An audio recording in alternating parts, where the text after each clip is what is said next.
కొలుచుకొన్నావు జీవా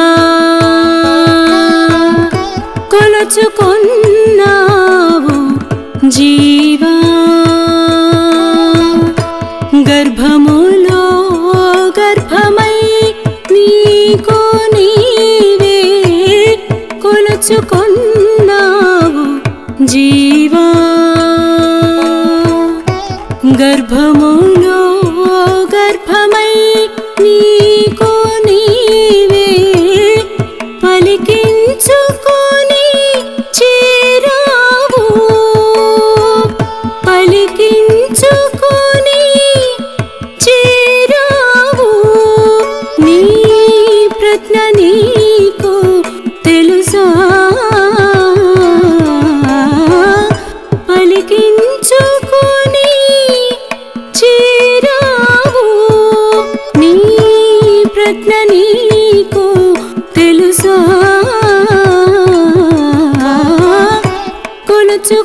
కొలుచుకొన్నావు జీవా కొలుచుకొన్నావు జీవా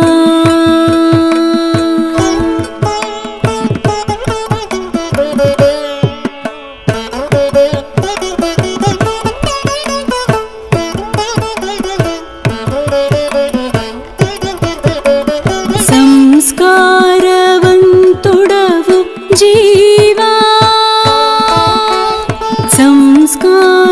సంస్కారవంతుడవు జీవా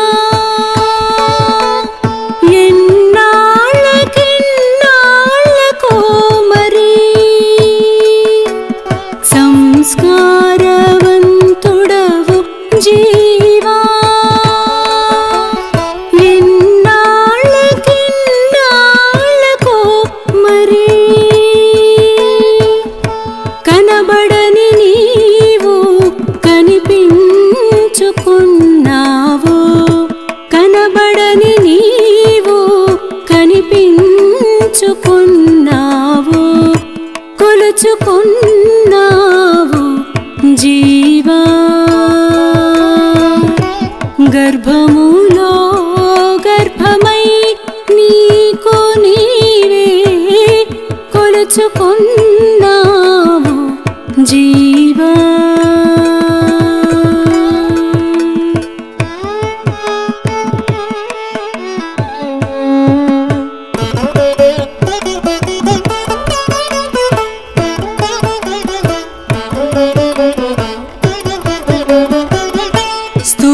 స్థూలమగుటకా జీవా స్థూలమగుటకా జీవా చైతన్యముగా ఎదుగుటకా స్థూలమగుటకా జీవా చైతన్యముగా ఎదుగుటకా పెరిగిపోయేడి కర్ణమూలనిదురిది పెరిగిపోయేడి కర్ణమూలనిదురిది కొలుచుకున్నావు జీవా గర్భములో గర్భమై నీకు నీవే కొలుచుకున్నావు జీవా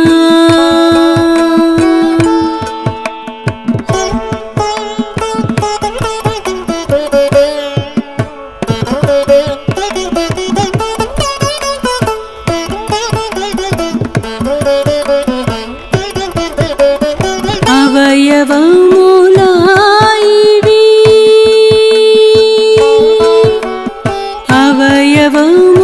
అవయవములాయివి చైతన్యపు చేరికయా అవయవములాయివి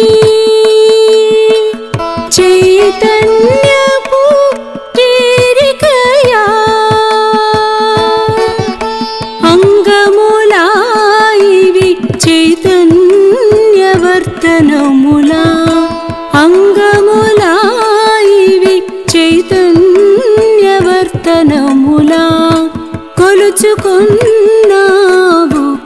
జీవా కొలుచుకున్నావు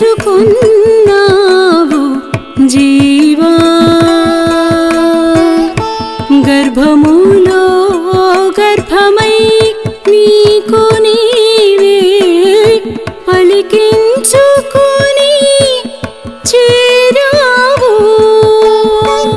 పలికించుకుని చేరావు నీ ప్రజ్ఞ నీకు తెలుసా పలికించుకుని చేరావు నీ ప్రజ్ఞ నీకు తెలుసా కొలుచుకున్నావు జీవా కొలుచుకున్నావు జీవా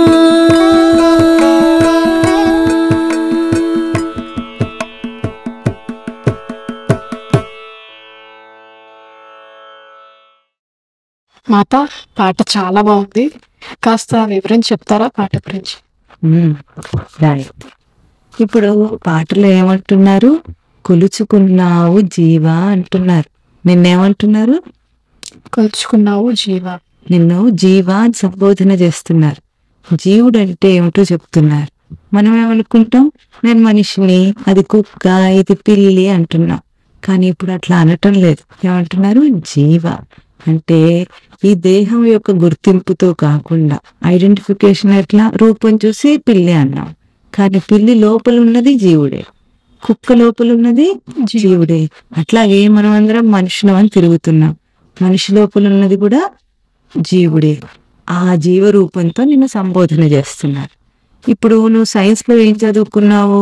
ప్రాణులన్నీ ఎట్లా పుడుతున్నాయి? తల్లి తండ్రి యొక్క కలయికతో పుడుతున్నాయి. అది తెలుస్తుందా నీకు? చెప్పారా? సైన్స్ లో చెప్పారా? ఫిజియాలజీ. ఇప్పుడు నువ్వు తెలుసుకో. నీకు తెలిసిన సైన్స్ ఎట్లా ఉంది? ఒక్క కణము తండ్రి నుండి తల్లి గర్భంలోకి వెళుతోంది. ఆ గర్భంలోకి వెళ్ళిన తర్వాత ఏమవుతుంది? అక్కడ అండం అంటే ఎగ్ తో స్పెర్మ్ వెళ్ళి ఎగ్ తో ఫ్యూజన్ అవుతుంది. అవునా? చెప్పారా నీకు ఇది? ఆ ఫ్యూజన్ అయిన తర్వాత ఆ ఒక్క కణంగా ఉన్నది బాగా పెరిగిపోయి కణాలన్నీ పెరిగిపోతున్నాయి. ఇప్పుడు ఆ ఒక్క కణంలో ఉన్న జీవుడు ఎక్కడున్నాడు? తండ్రి గర్భంలో ఆ స్పర్మ్ లో ఉన్నాడు. ఇప్పుడు తల్లి గర్భంలోకి వెళ్ళి ఆ జీవుడు ఏమవుతున్నాడు? కణాలన్నీ పెరుగుతున్నాయి, సెల్స్ మల్టిప్లై అవుతున్నాయి అంటారు కదా. మైటోసిస్ ద్వారా మల్టిప్లై అవుతూ ఉన్నాయి. ఆ మల్టిప్లై అవుతున్న సెల్స్ లో తన రూపాన్నంతా అందులో అన్ని సెల్స్ లోకి అక్కడ పరుస్తున్నాడు, అంటే పలికిస్తున్నాడు. ఒక్కొక్క సెల్లో తానున్నాడు ఇప్పుడు. అందుకే కదా ఇప్పుడు చూడు, ఇంత పెద్ద దేహం ఉందా నీకు? ఎన్ని సెల్స్ ఉన్నాయి? సెల్స్ యొక్క గుంపు దేహం, అంతే కదా. కానీ నీకు ఎక్కడ ముట్టుకున్నా నువ్వు ఉన్నానని తెలుస్తుందా లేదా? ఎక్కడ నేను స్పర్శ ముట్టుకున్నా కూడా నేనున్నానన్న స్పర్శ తెలుస్తుంది. ఎట్లా? గర్భంలో ఏం చేశాడు ఆ జీవుడు? సెల్స్ అన్ని పెరుగుతూ ఉంటే, కణాలన్నీ పెరుగుతూ ఉంటే ఆ కణాలన్నిటిలో దాన్ని పెంచుకున్నాడు. అయితే ఇప్పుడు జీవుడి యొక్క రూపం ఏమిటి అక్కడ? సంస్కారం. సంస్కారం అంటే జీవించటం. సంస్కారం అంటే తన నేను అన్న స్మృతితో అక్కడ జీవించటం సంస్కారం. ఇప్పుడు ఆ ఒక్క కణంలో ఉన్న జీవుడి యొక్క రూపం ఏమిటి? సంస్కార రూపంలో ఉన్నాడు. వాడికి భౌతికమైన రూపం ఏం లేదు కదా. సంస్కారం అంటే ఇప్పుడు తనను తాను సంస్కరోతి సంస్కారం అంటే తనను తాను చైతన్యంతో చేసుకోవటం సంస్కారం. అంటే ఇప్పుడు నువ్వు పువ్వులో పరిమళం ఉంది కదా, పువ్వులో పరిమళం ఎట్లా ఉంది? వికసించినప్పుడు అది బయటకు వస్తుంది. అది ఇదివరకే దానిలో ఉంది, ఇప్పుడు వికసించినప్పుడు పరిమళం బయటకు ఎట్లా వస్తుందో అట్లాగే నువ్వు జీవుడిగా సంస్కార రూపంలో ఉన్నావు. ఆ జీవుడు తల్లి గర్భంలో అన్ని కణాలలో కూడా వికాసం పొందుతున్నాడు, అంటే పలికించి చేరుతున్నాడు అన్నిట్లో.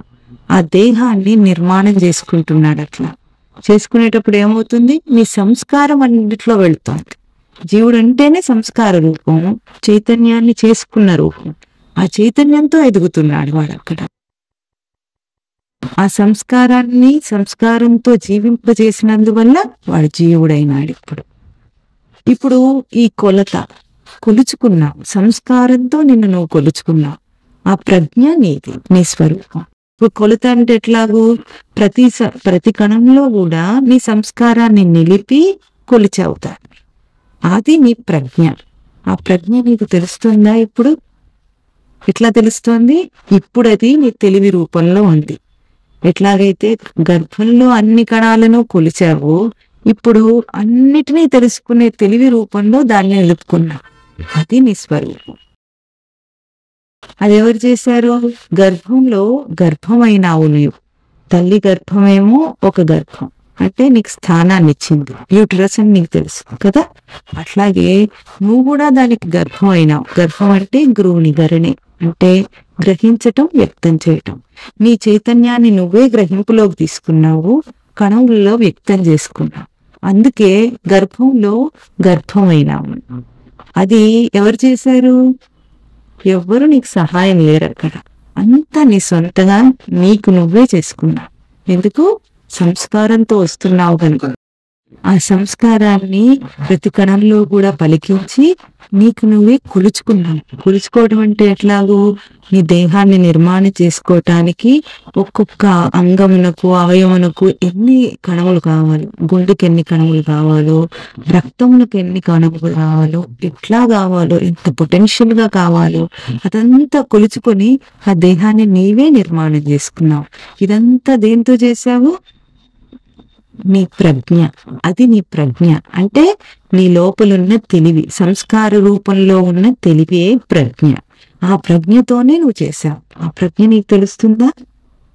ఇప్పుడు తెలివి రూపంగా నీకు అది ఉన్నది. సంస్కారం అంతా తెలివి రూపంలో నీకుండి అదే నీ ప్రజ్ఞగా ఉంది. తెలుస్తుందా ఇప్పుడు? అది కొలుచుకున్నావు జీవా, గర్భములో గర్భమై నీకు నీవే పలికించుకుని చేరావు. నీ ప్రజ్ఞ నీకు తెలుసా?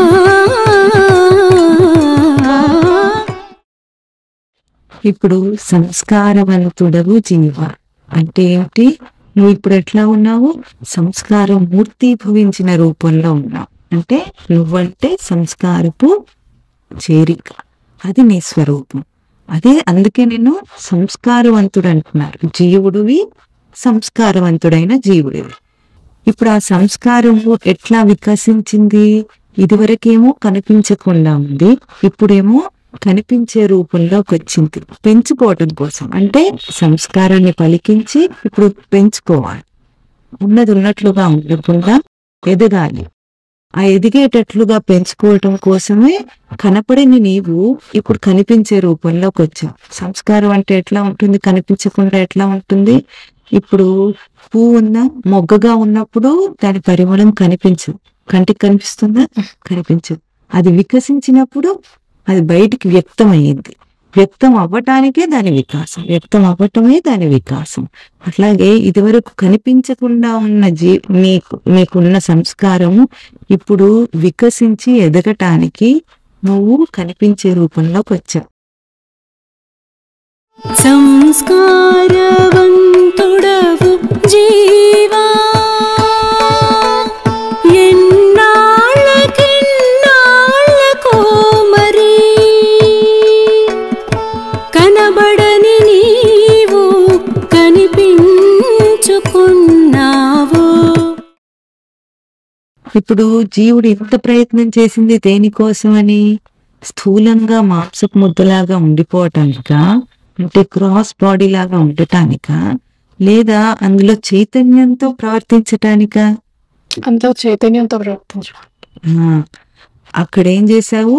ఇప్పుడు చైతన్యంతో ఎదగటానికి, అట్లా ఎదగటానికి పెరిగిపోయేడి కణములను ఎదిరీదా ఉంటుంది. అంటే అర్థం ఏమిటి? కణములు ఒకటిగా ఉన్న కణం ఇప్పుడు 2 అవుతుంది, 2గా ఉన్నది 4 అవుతుంది, 4 8 అవుతుంది, 8 16 అవుతుంది. అట్లా కణములేమో పెరిగిపోతున్నాయి. వాటిని నువ్వేం చేసావు? పెరిగిపోతున్న కణములన్నిట్లో సంస్కారాన్ని క్రమంగా పలికించావు, ఎదురీదావు దానికి. అంటే అవి పెరిగిపోతుంటే వాటిని ఎదురీది వాటిని ఒక క్రమంగా తయారు చేశావు. అవి పెరిగిపోతుంటే వేగంగా అగెయిన్స్ట్ రేస్, అవి పెరిగిపోతుంటే వాటికి ఎదురీత అన్నమాట. అర్థమైంది కదా? స్థూలమగుటకా జీవా చైతన్యముగా ఎదుగుటకా పెరిగిపోయేడి కణములనిదురిది. అంటే ఎట్లాగూ? ఇప్పుడు ఒక కణము పెరిగిపోతూనే ఉంటే దాన్ని క్రమంలో పెట్టకపోతే అదేమవుతుంది? మాంసపు ముద్ద అవుతుంది. అట్లా కాకుండా నువ్వేం చేసావు? కొలిచినట్లుగా దాన్ని అవయవములుగా అంగములుగా తీర్చిదిద్దావు. క్రమంగా పెరగపోతే ఏమవుతుంది? మీకు సైన్స్ లో నేర్పించారా? క్యాన్సర్ అంటే ఏమిటి? ఒక కణము తన కణమే క్రమంగా పెరగకపోతే అది మాంసపు ముద్ద అయిపోతుంది. దానికి అప్పుడు ప్రయోగం ఏమి ఉండదు. అట్లా కాకుండా నువ్వేం చేసావు? దాన్ని క్రమంలో పెట్టావు. ఆ క్రమంలో పెట్టడమే నీ కొలత. ఆ క్రమంగా పెట్టి వాటిని ఉపయోగకరంగా గుండెగా, ఊపిరితిత్తులు, జీర్ణకోశము ఇవన్నీ లోపల అంగములుగా ఏర్పరచుకున్నావు. బయటికేమో కాళ్ళు, చేతులు, ముక్కు, కన్ను, చెవి ఇవన్నీ అవయవములుగా తీర్చిదిద్దావు. వీటిని అంగములుగా తీర్చిదిద్దావు. ఇప్పుడు ఇవి అవయవముల, అంగముల, లేదా ఏ సంస్కారాన్ని పలికించావో, ఏ చైతన్యంతో పలికించావో దానికి ప్రవర్తనకు స్థానములా, చైతన్యవర్తనములా ఈ క్రమంగా కొలిచిన అన్ని అవయవములు, అంగములలో సంస్కారంతో జీవిస్తున్నాం. Your life with it. అర్థమైనా? అది నీ స్వరూపం, అది నీ ప్రజ్ఞ. ఇప్పుడు ఈ నీ దేహంలో ఏమేం కనిపిస్తున్నాయి? అవయవాలన్నీ కనిపిస్తున్నాయి. కళ్ళు, ముక్కు, మూతి, చెవి. ఇప్పుడు కేవలం ఇవి మాంసంతో తయారైన అవయవముల ముద్దల, మాంసపు ముద్దల, లేకపోతే చైతన్యంతో పలికించిన చేరికయా? చైతన్యంతో పలికించు. ఎట్లా తెలుస్తుంది నీకు? కన్ను చూస్తూ ఉంటే నా తెలివితో చూస్తున్న తెలివి నాకు తెలుస్తుంది. అంతేనా? అది నీ సంస్కారం, నీ జీవం అది. ఇప్పుడు చెవి వింటూ ఉంటే కేవలం శబ్దంతో వింటున్నట్లు కాదు, నేను వింటున్నాను అని తెలివితో తెలుస్తుంది. అవునా? అది నీ చైతన్యం, అది నీ సంస్కారం, జీవం అది నీకు. ఇప్పుడు నోరు మాట్లాడుతుందంటే కేవలం శబ్దం చేయటం లేదు. మనం ఏం చేస్తున్నాము? దాన్ని ఒక మాట రూపంలో లోపల ఉన్న భావాన్ని వ్యక్తం చేస్తున్నప్పుడు చైతన్యం తెలుస్తుంది, సంస్కారం తెలుస్తుంది. అది తనకు జీవం. ఇప్పుడు లోపల తెలివితో ఇంత తెలుసుకుంటున్న నీవు లోపల అవయవములన్నీ పనిచేస్తున్నాయా? మనం పడుకున్నప్పుడు, మేలుకున్నప్పుడు కూడా గుండె కొట్టుకుంటూనే ఉందా? లోపల జీర్ణ కోసం పనిచేస్తూనే ఉందా? ఊపిరితిత్తులు ఆడుతూనే ఉన్నాయా? మరి ఇవన్నీ ఎట్లా పనిచేస్తున్నాయి? నువ్వు పడుకున్నప్పుడు కూడా అవి పడుకోవటం లేదు. నువ్వు పడుకున్నప్పుడు కూడా అవి పనిచేస్తున్నాయి. అంటే నీ సంస్కారాన్ని అక్కడ పలికించి దాన్ని ప్రయోగం చేస్తున్నావు. అంటే అది చైతన్యంతో పనిచేస్తుంది. ఇప్పుడు అది లేకపోతే ఏమవుతుంది? ఆ చైతన్యం లేని రోజు ఏమంటారు? దేహాన్ని డెత్, చనిపోయింది అంటారు, శవం అవుతుంది. ఆ చైతన్యం లేకపోతే శవం అవుతుంది. ఆ చైతన్యం ఉన్నంతసేపే వాడు జీవుడిగా జీవమును జీవిస్తున్నవాడు. ఇప్పుడు దేహం లోపల ఉన్న ఇంటర్నల్ ఆర్గన్స్ అంటున్నావు కదా నువ్వు. ఏమిటవి? గుండె కొట్టుకుంటోంది, ఊపిరితిత్తులు ఆడుతున్నాయి, జీర్ణకోశం పనిచేస్తుంది, డైజెస్టివ్ సిస్టమ్ పనిచేస్తుంది.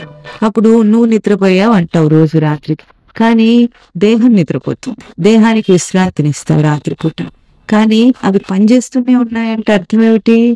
దేహం పడుకుంది, నువ్వు పడుకోలేదు. చైతన్యం పడుకోలేదు. చైతన్యం మెలకువతోనే ఉంది, సంస్కారం మెలకువతోనే ఉంది. అదే జీవం మనిషికి. అది మెలకువతో ఉంది కనుకనే లోపల అన్ని అవయవాలు కూడా ఎట్లా పనిచేస్తున్నాయి?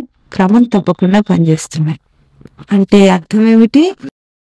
నేను నిద్రపోయిందనుకో, అప్పుడు ఏమవుతుంది? అవన్నీ కూడా ఆగిపోతాయి. ఆగిపోతే మనం ఏమంటాం? దాన్ని చచ్చిపోయాడు అంటాం. చనిపోవటం అంటే ఏమిటి? అక్కడ తన చైతన్యాన్ని తీసేయటం, అక్కడ నుండి ఉపసంహరించుకోవటం. ఇప్పుడు మనం బ్రతికున్నామంటే అర్థం ఏమిటి మరి? చైతన్యాన్ని అక్కడ నిలిపి ప్రవర్తింపజేస్తూ దేహంతో బ్రతుకుండటం అంటే చైతన్యాన్ని జీవింపచేయటం. అర్థమైందా? ఇప్పుడు ఏమర్థమైంది దాన్ని బట్టి? అవయవములు అంటే ఏమిటవి? మాంసపు ముద్దలు కావు, చైతన్యపు చేరికలు. అంగములు అంటే ఏమిటి? నీ కాళ్ళు చేతులు పనిచేస్తున్నాయి కదా. బయట చెయ్యి ఆడిస్తున్నావా లేదా? బయట చెయ్యి ఆడిస్తుంటే పట్టుకుంటున్నావు, విడుస్తున్నావు. కాళ్ళతోనేమో నడుస్తున్నావు. ఇప్పుడు అది కేవలం చెయ్యి దానికి అదే పని చేస్తుందా, నువ్వు ఆడిస్తున్నావా? ఏది చెయ్యి లేపు అనగానే లేపావు కదా, అంటే ఏం చేసావు? ఎవరు లేపారు? చైతన్యం. నీ చైతన్యాన్ని ప్రవర్తింపజేస్తున్నావు గాని చేయలేపటం లేదు. నీ చైతన్యాన్ని ప్రవర్తింపజేస్తున్నావు గాని నడవటం లేదు. ఇప్పుడు అవేంటి? చైతన్య వర్తనం అంటే చైతన్యమే ప్రవర్తిస్తోంది. మన ప్రతి కదలికలో కూడా ఇప్పుడు తలాడిస్తున్నావా? తల ఎట్లా ఆడుతుంది? దానికి అదే ఆడుతున్నావా, నువ్వు ఆడిస్తున్నావా? చైతన్యం ఆడిస్తుంది. ఇప్పుడు నువ్వెవరు? దానికదే ఆడలేదు. చైతన్యం ఆడిస్తే గాని అది ఆడదు. అంటే మన జీవితం అంతా మనం చేస్తున్న ప్రతి కదలిక అంతా కూడా ఏమిటి? చైతన్య వర్తన. చైతన్యమే ప్రవర్తిస్తోంది కానీ అక్కడ దేహానికి దానికదే కదిలే శక్తి లేదు. బయట నుండి ఏ శక్తి దానికి కనెక్ట్ అవ్వలేదు. అయిందా? వేరే ఏ పవర్ సప్లై ఉందా దానికి? లేదు. చైతన్యమే తన రూపం. అంటే ఏది గర్భంలో నీవు నిలుపుకొని జీవింపజేశావో ఒక్కొక్క కణములో, ఈ దేహం జీవించున్నంత కాలము మనం బ్రతికున్నాము అంటే అర్థం ఏమిటి? చైతన్యం అక్కడ ప్రవర్తిస్తుంది అని అర్థం.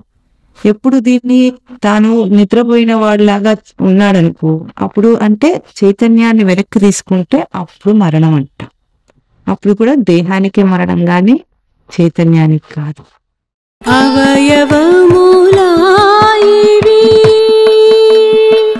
చైతన్యపు చేరికయా అంగములాయివి చైతన్యవర్తనములా. ఇది నీ ప్రజ్ఞ. ఇది కొలుచుకోవటం అంటే ఇది నువ్వు కొలుచుకున్నావా, కొలుచుకోకుండా చేస్తున్నావా? కొలుచుకున్నాం. ఎవరు చేయిస్తే కొలుచుకున్నావు? చైతన్యం. నాకు నేనే కొలుచుకున్నా, అంతేనా? ఎవరు చేయిస్తే కొలుచుకున్నావు? నాకు నేనే. అదే నీ ప్రజ్ఞ. అదే నేను అని ఏది లోపల తెలుస్తుందో అదే నేను. దాన్నే ప్రజ్ఞ అంటోంది పాట. ప్రజ్ఞ అంటే బాగా స్పష్టంగా నీకు ఏది తెలుస్తోందో అది ప్రజ్ఞ. ఆ ప్రజ్ఞ నీకు తెలుసా? తెలుసుకోవాలి, తెలుసుకొని జీవించాలి. అదే జీవితం. తెలుసుకోవాలని పాట చెబుతోంది, ప్రశ్నిస్తోంది. నీ ప్రజ్ఞ నీకు తెలుసా జీవా అని అడుగుతోంది. తెలుసుకొని తెలిసినట్లుగా బ్రతకాలి, తెలియనట్లుగా గుడ్డిగా బ్రతకకూడదు. సరేనా? అర్థమైందా?